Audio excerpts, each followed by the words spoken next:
everyone, I'm Dr. Shafila. Welcome to session 1 to 4 of Environmental Studies. Environmental Studies is one of the subject of graduation courses of IGNOU. The exam pattern for this paper is objective and the video sessions that we are uploading on official YouTube channel of IGNOU, those will help in cracking those objective questions. So to get daily updates, subscribe our channel and click on the notification button. So let's start with the first question of session, that is biotic potential is. Options are number of offspring added in population.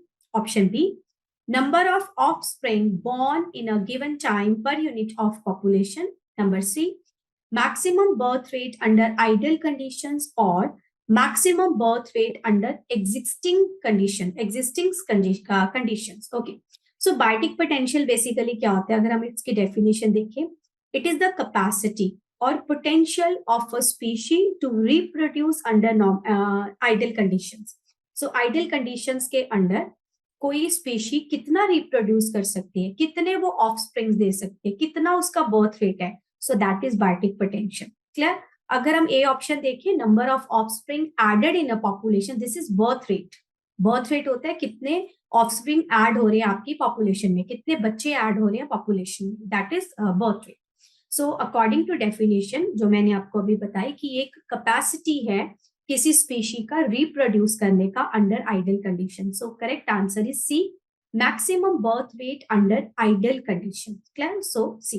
Question number 2, maximum physiological capacity to produce offspring is. So same question है ये भी कि कितनी capacity, उस capacity को हम क्या बोलेंगे कि वो ऑफस्प्रिंग प्रोड्यूस कर सकता है. किसी भी ऑर्गेनिज्म की उस कैपेसिटी को हम क्या बोलेंगे कि वो मैक्सिमम कितने ऑफस्प्रिंग प्रोड्यूस कर सकता है. ठीक है. Options are biotic potential, carrying capacity, birth rate, population growth. Population growth होती है the rate of increase of population annually. ठीक है. Birth rate, the number of offsprings added to a population. Carrying capacity, the capacity of an ecosystem to hold certain number of organisms. ठीक है. कि carrying capacity basically तुम एक जगह पे कितने ज्यादा ऑर्गेनिजम्स को भर सकते हो ताकि सारे ऑर्गेनिजम्स को अच्छे से रिसोर्सेज मिले. ठीक है. So that is the carrying capacity. Biotic potential is the potential of a species to reproduce under ideal condition or the maximum physiological capacity to produce offspring under ideal conditions. So correct answer is A. Question number 3, environmental resistance comprises. देखो जो biotic potential है किसी भी species की, उसको बहुत सारे factors, environmental factors resist करते हैं. ठीक है. मतलब बहुत सारे एनवायरमेंटल फैक्टर्स हैं जो रिस्ट्रिक्ट कर देते हैं the biotic potential of a species. So जो वो एनवायरमेंटल फैक्टर्स है, they can be biotic, they can be abiotic like soil factors और क्लाइमेटिक फैक्टर्स. तो जिसके कारण किसी भी स्पीशी की बायोटिक पोटेंशियल जो है वो कम हो जाता है. क्लियर? अगर हम एबायोटिक मीन्स नॉन लिविंग. ठीक है. अगर हम बायोटिक फैक्टर्स की बात करें, दैट इंक्लूड्स जैसे आपका डिजीजेस हो गया या प्रिडेशन हो गया, इसके कारण भी आपकी जो बायोटिक पोटेंशियल ऑफ स्पीशीज है वो रिस्ट्रिक्ट हो जाते हैं, कम हो जाते हैं. सो एनवायरमेंटल रेजिस्टेंस दो जगह से आती है, लिविंग और नॉन लिविंग से. ठीक है. सो लिविंग फैक्टर्स में आपका जैसे डिजीजेस, बीमारियां अगर हो जाती है, या प्रिडेशन, ज्यादा से ज्यादा प्रे के ऊपर प्रिडेट किया जाता है. ठीक है. तब भी बायोटिक पोटेंशियल डिक्रीज हो रहा है. तो एनवायरमेंटल रेजिस्टेंस में क्या क्या है? फूड की लिमिट है. ठीक है. फूड कम है, या डिजीजेस बढ़ गई हैं, या प्रिडेशन ज्यादा है. तो correct answer is all of above. इन तीनों फैक्टर से क्या आएगी? एनवायरमेंटल. ये तीनों ही फैक्टर आपके क्या है? एनवायरमेंटल रेजिस्टेंस है. ठीक है. Question number 4, growth of population is due to. Population का ग्रोथ क्यों बढ़ रहा है? Options are natality and emigration. Option B natality and immigration. Option C mortality and emigration. Option D mortality and immigration. देखो, natality का मतलब होता है birth rate, mortality means death rate. Clear? तो जितना बर्थ रेट बढ़ेगा उतना ही पॉपुलेशन ग्रोथ रहेगा. So answer would be either A और बी. अब एमिग्रेशन और इमिग्रेशन में डिफरेंस देखते हैं. Emigration means to move out from your country, immigration means to enter in a country. तो अगर आप अपनी कंट्री का से बाहर जा रहे हो, अपनी कंट्री का सिटीजनशिप छोड़ रहे हो, तो नंबर ऑफ पॉपुलेशन कम हो जाए उस पर्टिकुलर कंट्री का।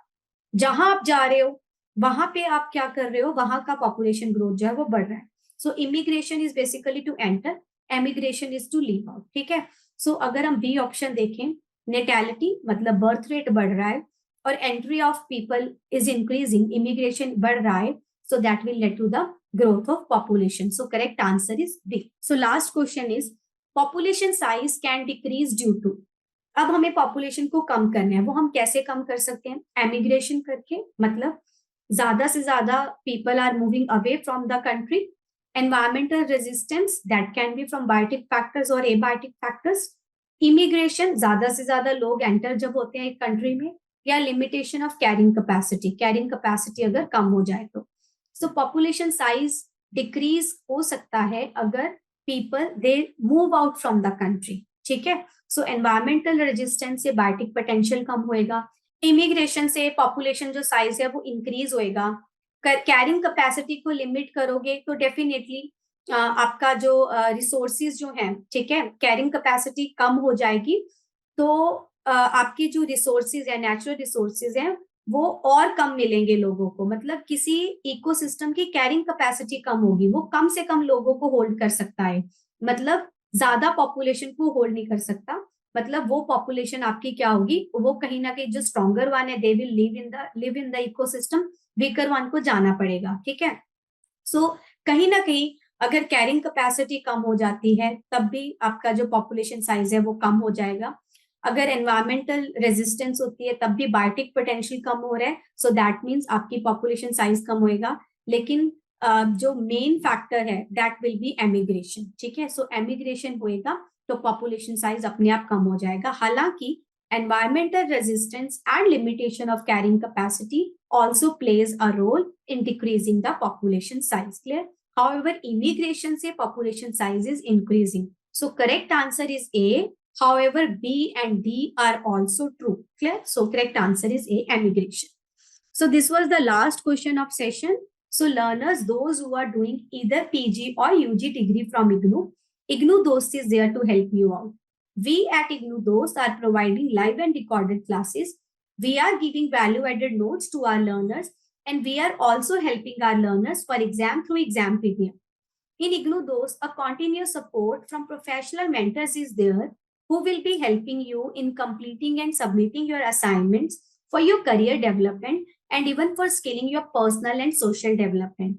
For more information, you can reach us out on the number 7594939297 via call or WhatsApp. You can also visit the official website of IGNOU Dost. Thank you. See you in the next session.